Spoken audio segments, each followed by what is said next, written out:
Gangster Lawrence Bishnoi का gang दो हिस्से में बंट चुका है। मिल रही जानकारी के मुताबिक कनाडा से गैंग ऑपरेट करने वाले गोल्डी बराड़ ने अब लॉरेंस का साथ छोड़ दिया है। गोल्डी और रोहित गोदारा एक साथ हो गए हैं।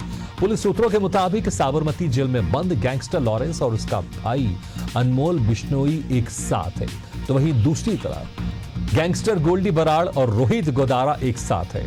इन सभी गैंगस्टरों ने साथ मिलकर सलमान खान के घर पर फायरिंग, सिद्धू मूसेवाला की हत्या, बाबा सिद्दीकी के मर्डर जैसी वारदातों को अंजाम दिया था। सिर्फ भारत में ही नहीं बल्कि बराड़ और गोदारा ने मिलकर कनाडा, अमेरिका, यूके, यूरोप में भी लॉरेंस के एंटी गैंग के गुर्गों की टारगेट किलिंग कार्रवाई और खुद भी की थी।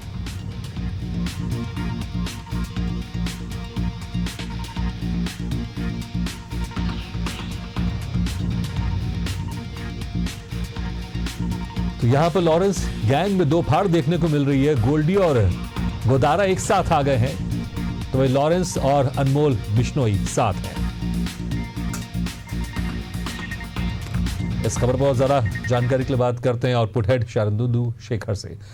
शारदुलू जी, जिस तरह से यहां पर क्योंकि हमने देखा है लॉरेंस बिश्नोई गैंग का एक आतंक है, वो कहीं ना कहीं, चाहे अगर हम बात करें बॉलीवुड स्टार्स की बात कर लें या पंजाब में कुछ ऐसे लोग हैं जिनके ऊपर खतरा मंडराता रहता है, लेकिन अब इस गैंग में दो फाड़ दिखाई दे रही है। इसका असर क्या हो सकता है? क्योंकि अभी तो एक गैंग है जिसने कई ऐसे कारनामे किए थे जो अक्सर मीडिया में चर्चा का विषय बनते हैं, लेकिन अब ये गैंग दो फाड़ में बंट चुका है।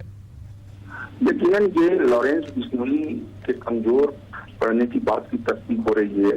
जिस तरह की खबरें सामने निकल कर आ रही है कि लॉरेंस का गैंग जो ऑपरेट करता था गोल्डी बराड़ अब उसके साथ नहीं है, वह रोहित गोदारा के साथ अलग हो चुका है।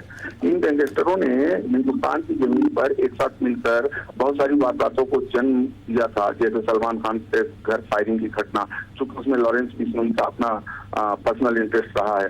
दूसरी तरफ बाबा सिद्दीकी का चर्चित मर्डर, हत्याकांड मर्डर हुआ, वहीं सिद्धू मूसेवाला की हत्या सुर्खियों में रही। तो एक तरफ अब इनके अलग होने का निश्चित तौर पर लॉरेंस बिश्नोई कमजोर पड़ेगा इनके अलग होने से, क्योंकि अब उसके साथ रह गया उसका भाई अनमोल बिश्नोई। गुजरात की साबरमती जेल में बंद लॉरेंस और उसके साथ है उसका भाई अनमोल बिश्नोई। वहीं गोल्डी बराड़ और रोहित गोदारा अब एक साथ हो चुके हैं। गोल्डी और रोहित ने विदेश में भी कई लॉरेंस के इशारे पर कई जघन्य वारदातों को अंजाम दिया था, और भारत में पंजाब, हरियाणा, राजस्थान, महाराष्ट्र, चंडीगढ़, दिल्ली, कोई भी इलाका ऐसा नहीं था जहां इनका नेटवर्क नहीं हो।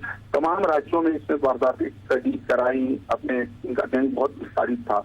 इसके साथ ही बराड़ और गोदारा जब लॉरेंस के साथ थे तो नेटवर्क इनका सिर्फ भारत में ही नहीं मजबूत था, कनाडा, अमेरिका, यूके, यूरोप में भी एंटी गैंग के गुर्गों की टारगेट किलिंग कराई, खुद भी कई हत्याएं की। लेकिन करार आने की जो वजह सामने निकल कर आ रही है, सबसे बड़ी बात है कि आखिर करार क्यों पड़ी। एक हफ्ते से ये सारे लोग साथ थे, गैंग का ऑपरेशन देख रहा था गोल्डी बराड़। करार आने की वजह ये मानी जा रही है, जब पिछली हत्या हुई थी खालिस्तानी आतंकी अरशद अल्लाह के खास उनके की हत्या हुई थी, तो लॉरेंस एक हिंदू गैंगस्टर के तौर पर अपनी पहचान रखता रहा है, उसको सामने लोगों के सामने रखता रहा है, हिंदूवादी विचारधारा को प्रदर्शित करता रहा है, जबकि गोल्डी बराड़ के लिए खालिस्तानी आतंकियों के साथ जुड़े रहे हैं। पंजाब पुलिस की जांच में भी ये बात कई बार सामने आ चुकी है कि गोल्डी बराड़ खालिस्तानी आतंकियों के टच में रहा है। तो ऐसे में ये बहुत बड़ी वजह साबित हुई है, और यकीनन इससे इसका असर दिखेगा भी, क्योंकि ये गैंग अब कमजोर हो रहा है। बिल्कुल शारदेंदु जी, बहुत बहुत शुक्रिया इस तमाम जानकारी के लिए। तो लॉरेंस गैंग से गोल्डी बराड़ और रोहित गोदारा अलग हो गए हैं, जिनके ऊपर सलमान की घर फायरिंग, बाबा सिद्दीकी मूसेवाला की हत्या जैसी वारदात में ये शामिल